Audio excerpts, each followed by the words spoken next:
السلام علیکم۔ یہ واقعہ ہے حضرت ابراہیم علیہ السلام کا۔ رات کی تاریکی تھی، آسمان پر بے شمار ستارے چمک رہے تھے۔ زمین پر ایک قوم تھی جو پتھروں کے سامنے جھکتی تھی، لیکن اسی قوم میں ایک نوجوان کھڑا ہوا جس نے سوال کیا، کیا یہ واقعی خدا ہے؟ یہ سوال صرف ایک سوال نہیں تھا، یہ پوری دنیا کے باطل کے خلاف اعلان تھا۔ یہ ہے حضرت ابراہیم علیہ السلام کی داستان، توحید، قربانی اور اللہ پر کامل یقین کی داستان۔ حضرت ابراہیم علیہ السلام اللہ کے عظیم پیغمبر تھے۔ انہیں خلیل اللہ کہا جاتا ہے، یعنی اللہ کا دوست۔ آپ بابل کی سرزمین میں پیدا ہوئے۔ اس وقت لوگوں میں شرک عام تھا، بت پرستی ہر طرف پھیلی ہوئی تھی۔ لوگ سورج، چاند اور ستاروں کو سجدہ کرتے تھے۔ بادشاہ نمرود خود کو خدا کہتا تھا۔ ایسے اندھیرے دور میں اللہ نے حضرت ابراہیم کو ہدایت عطا فرمائی۔ حضرت ابراہیم علیہ السلام بچپن ہی سے غور و فکر کرتے تھے۔ وہ اپنی قوم کے عقائد کو دیکھتے اور دل میں سوال کرتے۔ ایک رات آپ نے ستارہ دیکھا، پھر فرمایا، کیا یہ میرا رب ہے؟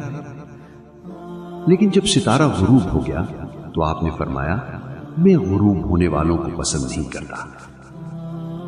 پھر چاند نکلا، پھر سورج، لیکن سب ڈوب گئے۔ تب حضرت ابراہیم علیہ السلام نے اعلان کیا کہ میں نے اپنا رخ اس ذات کی طرف کر لیا جس نے آسمانوں اور زمین کو پیدا کیا۔ یہ توحید کی آواز تھی، حق کی پہلی للکار تھی۔ حضرت ابراہیم کی قوم بڑے بڑے بت بناتی تھی۔ لوگ ان کے سامنے جھکتے تھے، قربانیاں دیتے تھے۔ حضرت ابراہیم نے اپنی قوم سے فرمایا، یہ تمہیں نہ نفع دے سکتے ہیں اور نہ نقصان۔ لیکن قوم نے انکار کر دیا۔ ایک دن سب لوگ میلے میں گئے۔ حضرت ابراہیم بت خانے میں داخل ہوئے۔ آپ نے تمام چھوٹے بت توڑ دیے اور کلہاڑا بڑے بت کے گلے میں ڈال دیا۔ جب قوم واپس آئی تو چیخ اٹھی، ہمارے خداؤں کے ساتھ یہ کس نے کیا؟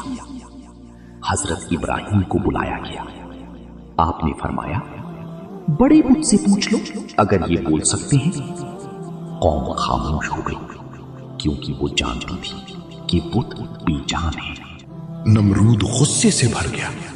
اس نے حکم دیا، ایک بہت بڑی آگ جلا۔ لوگوں نے لکڑیاں جمع کی، اتنی بڑی آگ کہ پرندے بھی قریب نہ جا سکتے تھے۔ حضرت ابراہیم کو منجنیق کے ذریعے آگ میں پھینکا گیا، لیکن پھر اللہ کا حکم آیا، اے آگ ابراہیم پر ٹھنڈی اور سلامتی والی ہو جا، اور آگ ٹھنڈی ہو گئی۔ یہ اللہ کی عظیم قدرت تھی۔ ساری قوم دیکھتی رہ گئی۔ حضرت ابراہیم سلامت باہر آ گئے۔ حق دوبارہ غالب آ گیا۔ حضرت ابراہیم نے اللہ کے حکم سے ہجرت کی۔ آپ اپنی اہلیہ حضرت سارہ اور بھتیجے حضرت لوط کے ساتھ نکل گئے۔ آپ نے لوگوں کو توحید کی دعوت دی، لیکن آزمائشیں ختم نہ ہوئی۔ کئی برسوں بعد اللہ نے آپ کو بیٹا عطا فرمایا، حضرت اسماعیل علیہ السلام۔ پھر ایک دن اللہ کی طرف سے ایک عظیم آزمائش آئی۔ حضرت ابراہیم نے خواب دیکھا کہ وہ اپنے بیٹے کو اللہ کی راہ میں قربان کر رہے ہیں۔ یہ ایک نبی کا خواب تھا اور انبیاء کے خواب سچے ہوتے ہیں۔ حضرت اسماعیل نے فرمایا، ابا جان، آپ کو جو حکم ملا ہے وہ کر گزرے، انشاءاللہ آپ مجھے صبر کرنے والوں میں پائیں گے۔ یہ ایمان کی بلند ترین مثال تھی۔ حضرت ابراہیم علیہ السلام اپنے بیٹے کو قربان کرنے کے لیے تیار ہو گئے۔ باپ اور بیٹا دونوں اللہ کے حکم کے سامنے جھک گئے۔ اسی لمحے اللہ کی رحمت نازل ہوئی۔ آسمان سے ایک دمبا بھیجا گیا اور حضرت اسماعیل محفوظ رہے۔ اللہ نے حضرت ابراہیم کی قربانی قبول فرمائی۔ یہی وہ واقعہ ہے جس کی یاد میں آج بھی مسلمان قربانی کرتے ہیں۔ پھر اللہ کے حکم سے حضرت ابراہیم اور حضرت اسماعیل نے خانہ کعبہ کی تعمیر کی۔